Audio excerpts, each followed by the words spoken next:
ఉన్నారు. ఇది రాజకీయాలకు అతీతంగా వీటిని ఈ కార్యక్రమాన్ని నిర్వహించాల్సిన అవసరం ఉంది. దీనిలో ప్రజాప్రతినిధులు ఇన్వాల్వ్ చేయాలి, అన్ని సంఘాలు ఇన్వాల్వ్ చేయాలి, అన్ని పార్టీల నాయకులకు అవకాశం ఇవ్వాలి, లబ్ధిదారులకు ఎవరు సహకరించడానికి ముందుకొచ్చినా వాళ్ళకు అవకాశం ఇవ్వాలి.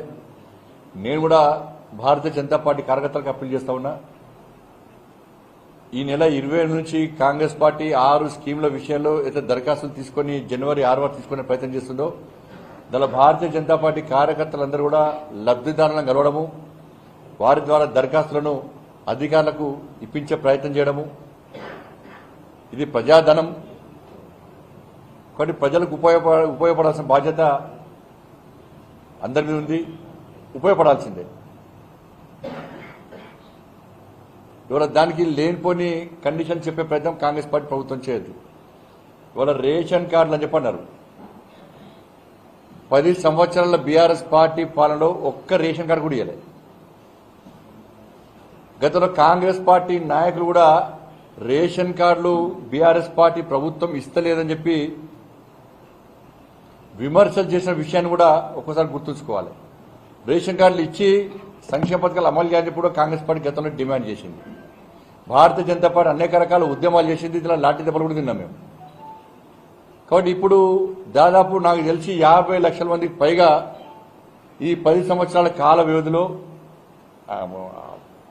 10 లక్షల మందికి పైగా ఈ 10 సంవత్సరాల కాల వ్యవధిలో రేషన్ కార్డుల కోసం దరఖాస్తులు చేసుకున్నారు. 10 లక్షల మందికి పైగా. నాకు తెలిసి కరీంనగర్ పార్లమెంట్ పరిధిలో 50,000కు పైగా వాళ్ళు దరఖాస్తులు చేసుకున్నారు. కాబట్టి ఈ రేషన్ కార్డులను ముందు ఇచ్చే ప్రయత్నం చేయాలి. ఈ 10 లక్షల మందికి పైగా ఇంకా దరఖాస్తులు ఇచ్చినే 10 లక్షల మంది, ఇంకా దరఖాస్తులు చేసుకున్న వాళ్ళు చాలా మంది ఉన్నారు. అర్హులైన పేదలందరికీ ముందుగా రేషన్ కార్డులు యుద్ధ ప్రాతిపదికన ఇవ్వాల్సిన బాధ్యత కాంగ్రెస్ పార్టీ ప్రభుత్వం మీద ఉంది. యుద్ధ ప్రాతిపదికన రేషన్ కార్డులు వెంటనే ఇవ్వడము, మళ్ళీ ఆ పేరు చెప్పి మళ్ళీ 100 రోజులు దాటించే ప్రయత్నం చేయకుండా అలాంటి దరఖాస్తులు ఉన్నాయి. కొత్తగా దరఖాస్తులు చేసుకునే వారికి వెంటనే అవకాశం ఇవ్వాలి. అది పెద్ద ముచ్చట కాదు. కాబట్టి వారందరూ కూడా ఈ 6 కాంగ్రెస్ పార్టీ గ్యారంటీ స్కీమ్ల విషయంలో వాళ్ళందరూ కూడా లబ్ధి చేకూర్చే విధంగా